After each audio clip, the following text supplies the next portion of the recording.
Hi, and welcome to Best in Tesla News, episode 215.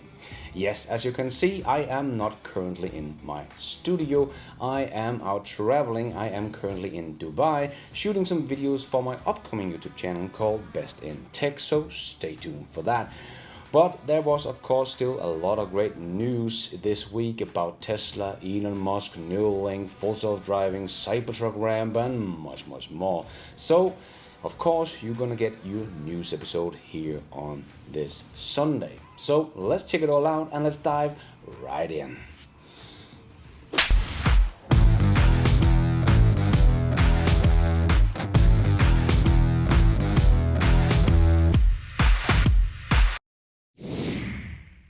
Let's put our living stereo stylus in this groove. Tesla's demand in Europe seems to be doing very well, as Tesla is actually growing in BEV market share. And Tesla is increasing the price of its Model Y electric SUV in a number of European countries on March 22nd by about 2,000 euros, or the equivalent in the local currency. Tesla announced the increase in a post on X. It follows the automaker's announcement that it will increase the price of all Model Ys in the US by $1,000 on April the 1st. So what are the haters going to say now, as they call doom and demand problems for Tesla when they cut prices? So what does this mean? Too much demand? But Elon has tried to explain it to them, but it's like they just don't want to hear it, as Elon wrote on X. Since most people don't love to buy cars in the middle of winter, Tesla is offering $1,000 incentive to do so. This is the essential country of manufacturing. Factories need continuous production for efficiency, but customers' demand is seasonal. So Tesla and Elon Musk has told us this would happen, that they would make this discount to give some incentive to buy their cars in the slowest months of the year, and then they would raise the prices again.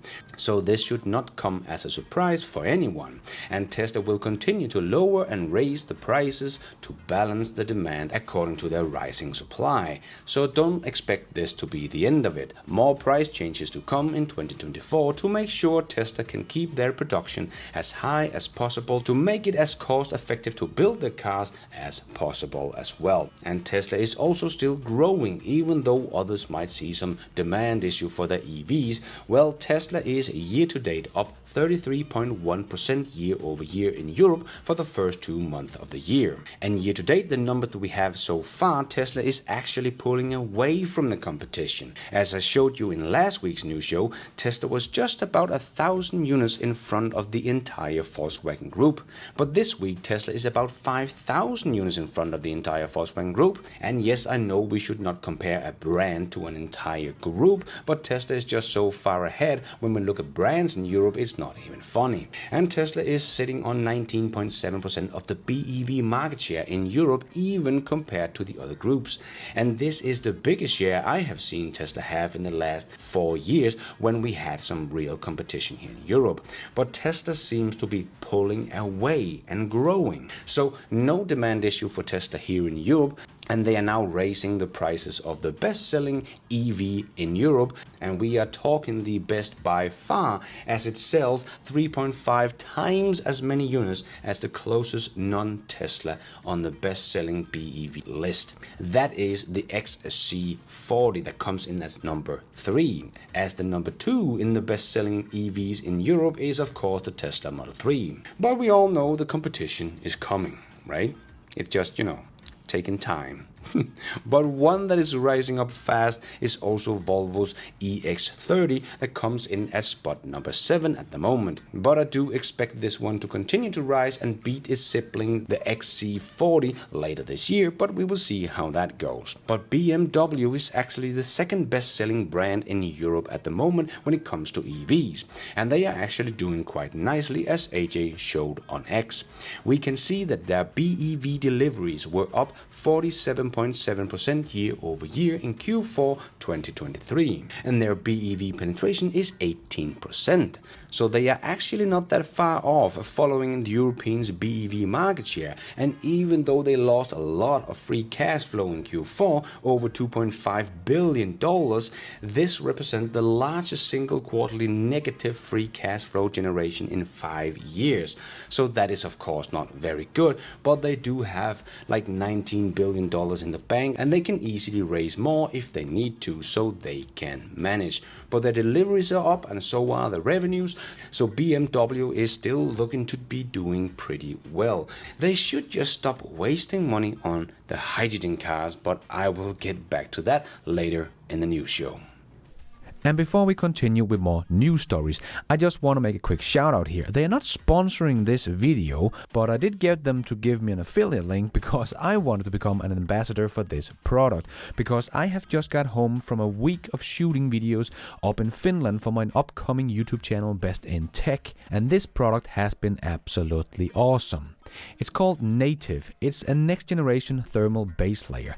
They are made with this 3D printed applied into the weaving, making it completely seamless and making the fabric consist of millions of small holes that makes it highly ventilated, light and ultra flexible. I have never felt anything like this. It is so light and flexible, you don't really feel like you're wearing anything. There is no resistance. You have 100% freedom of movement even though it fits tight to your body completely. There is just no resistance, and that is what a good base layer are supposed to do, right? Cover your body completely to make the moisture from your skin go to the outside of the fabric and then evaporate. And this fabric does exactly that, but without any compromises on your movement or feeling like you're being choked.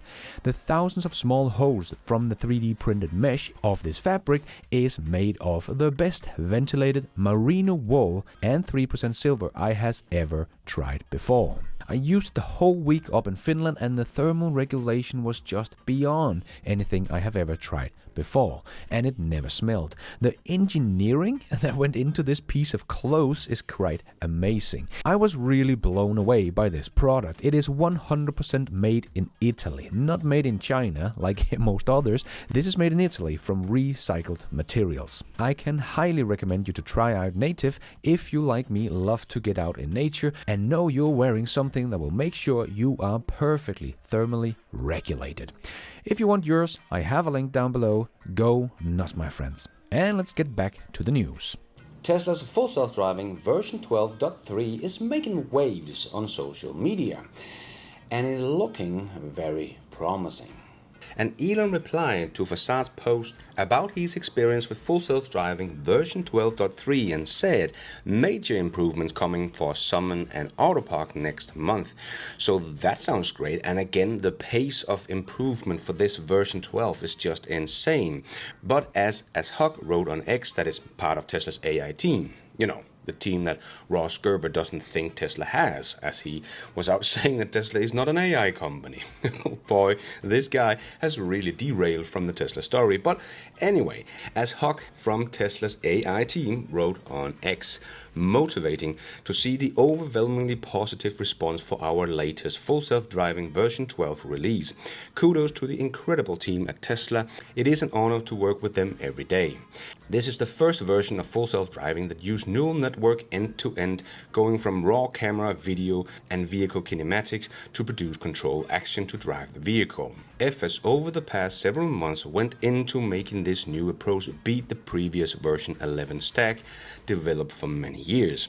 We believe version 12 has net surpassed it now, and hence the next set of 12.x releases should bring unprecedented progress. So, version 12 has already overtaken version 11, which Tesla has been working on for so many years, in like less than a year. And everything that will come up from here on out will be better than what Tesla has ever had before and bring unprecedented progress.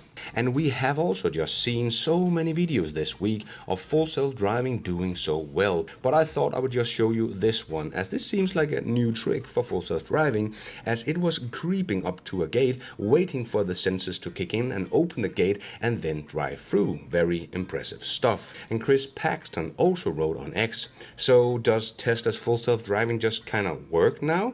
As a non-Tesla owner, I was super impressed. And Phil from Tesla replied, "This is just the beginning." This sounds so promising, and I think 2024 is going to be a very interesting year for full self-driving. But we also heard from Florian on X that has some very exciting things to say about Tesla's full self-driving. As he wrote, "Just spoke to somebody who has been driving around the States doing a road trip with full self-driving version 12 for a few weeks.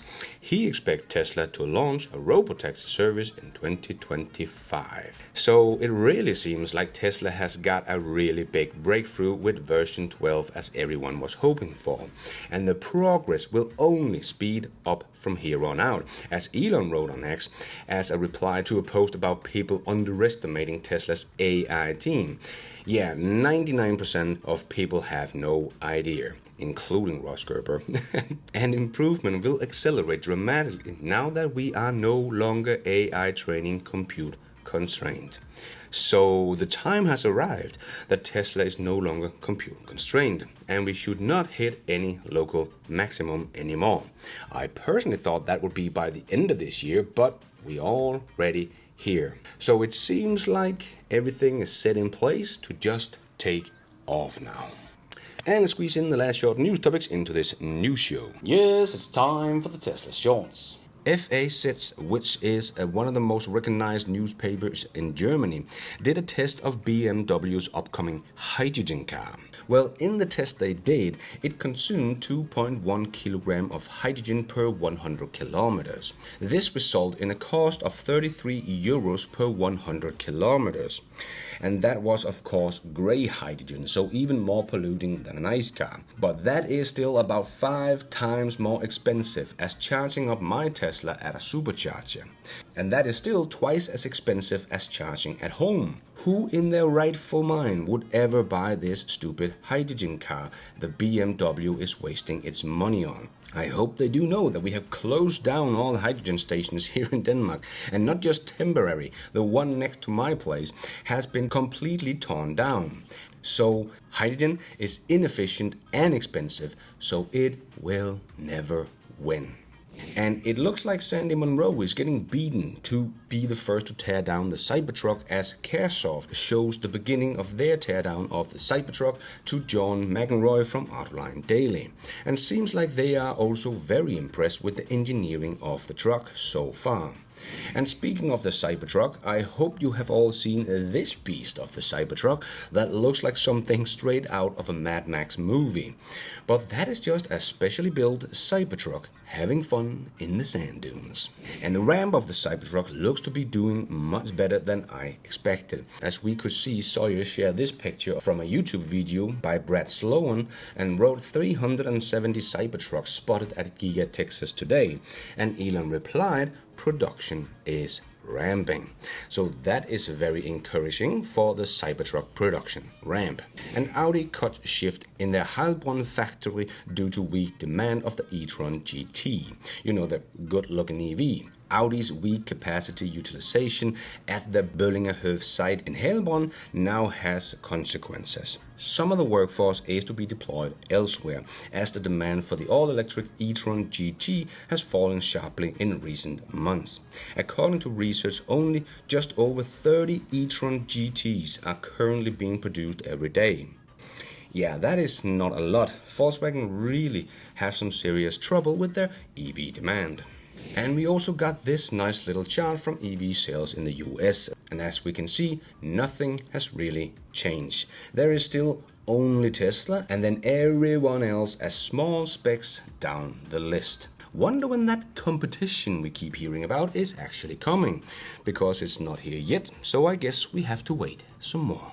And Tesla Megapack wrote on X, "Congrats to Plus Power and the Tesla Autobidder team on landing the #1 spot in the Meadow Energy Aircut ranking with Cambit in 2023. This Megapack project in South Texas demonstrates how much value energy storage can deliver to the grid with optimized performance. Yes, Tesla is leading the way on this one as well, but this is a business for Tesla that has only just started. But it is not just Tesla that is trying to make some more progress with their full self-driving software. Volkswagen is at it again. After the partnership with Ford about full self-driving cars got cancelled, Volkswagen is now partnering up with Mobileye. And that is probably better than Ford in my opinion, but let's see how this one goes. And who will be the first to just give in and partner up with Tesla instead? Well, it might be Ford. As we heard this week, Ford's skunk team we have talked about earlier in the year is working on an electric vehicle for $25,000 to come out in 2026, but also a vehicle for hail riding. So this might be for autonomous hail riding. But if Ford is aiming for this vehicle to come out in 2026 as well, where will someone like Ford get the software for an autonomous vehicle? Well, my bet would probably be on Tesla. As we have talked about before, Ford could be the first to get full self-driving software from Tesla, as they were also the first to get on board with Tesla's charging network. But we will see what Ford has up their sleeves. But we also see BMW is out saying they will come out with driver assist feature that will be a quantum leap to level 2 or 3. I don't think we can call that a quantum leap to get to level 2, but anyway, BMW is of course pursuing this themselves and not through a partnership. So let's see how this one goes, because what we have seen from Tesla right now, I don't think level 2 or level 3 in 3 or 4 years time is going to make any headlines. And Neuralink also showed off a demonstration of their first human that have got the implant, and he could show that he could play chess on his computer using only his brain. And the cool thing was actually that he was making chess moves on the computer with his brain while he was holding a conversation with the guy from Neuralink. And the best part was to see and hear how happy he was about the implant and how blown away he was and how easy the surgery was. And John shared these two articles about Neuralink, one from 2017 saying Elon will connect humans with computers, and this one from 2024 where it had become a reality. And Elon replied, "Took a long time to first human as we wanted to be super sure it would be safe and would work well. Progress will accelerate dramatically going forward." Nice. This will help so many people around the world, making blind people see and making this guy not only being able to use a computer, but at some point being able to walk again. But sure, mainstream media, let's hate some more on Elon Musk for all the good things he brings to the world. And here is a little speech from the man himself that got the implant. Like just thinking about someone, say, breaking their neck or dislocating their neck, going into a hospital, and 2 days later, like getting surgery, getting an implant, something, 2 days later, walking out, like that is just, it's such a real possibility now. And that it makes me like so happy that other people don't have to go through this. It's everything I could have ever asked for, and to be a part of it and to be helping in some way, to be able to be useful in some way, it completely changed how I live. I mean, y'all might not feel this way because y'all stay up super late doing work anyways, but I've heard that people who stay up late at night, it can be a sign that they don't want to, they don't have anything to look forward to the next day. And that's basically how I lived for 8 years. And since I started doing all this, I'm in bed by 9, 10 p.m. I'm waking up at 6, 7 in the morning, just excited for the next day. And that's something that I never thought would happen to me ever again. So y'all have given me like a purpose, and it's outside of everything else that I've been able to do. It's more than I could ever ask for. So thank you guys. Thank you so much. And Tesla Energy shared Clayton's post on X, as Tesla wrote, 6 months of no bills with Tesla Electric in Texas. And as Clayton wrote, another monthly statement, another month without paying a penny in electric bills here in Texas, thanks to virtual power plant with Tesla Energy and Tesla Electric. This should be implemented nationwide with all home battery types. Yes, Tesla Energy has only just begun. And apparently Optimus is ready for field trials in the factories. As a new job posting said, to drive the development of robot for trial application, execute pilot application of humanoid robots in various manufacturing environments, covering multiple job sites and may require frequent travel. Sounds like Tesla is making good progress on their human robot. And this clip from 2021 where Mary Barra said they would absolutely catch up to Tesla by 2025 has been circulating around X this week.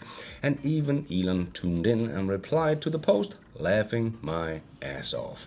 And yes, last year Tesla sold 1.8 million EVs and GM sold 75,000. So we are supposed to believe that they will overtake Tesla next year?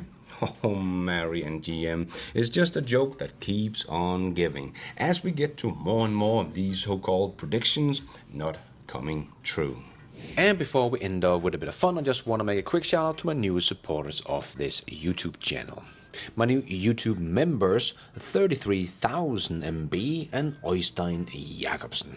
Thank you so much for all your support. I am doing this all by myself, but you guys are all the producers of this new show. Thank you.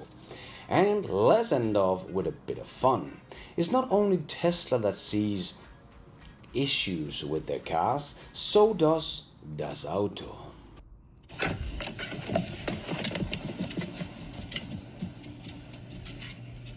Volkswagen, das Auto. That is all we have time for in this news episode. Hope you enjoyed it. If you did, don't forget to hit that like button. It really does help this video out a lot. And if you did like it, maybe you want to consider hitting that subscribe button, notification bell, so you don't miss out on future videos just like this one. And if you're already a subscriber to the channel, thank you so much for the support. But if you want to support the channel even more, remember you can, for as little as $1, become a patron of this channel, or become a member of the YouTube channel to get a shout out as some extra perks like early access, ad-free versions of my videos, exclusive videos. So hit the members button or check out Patreon to find out more.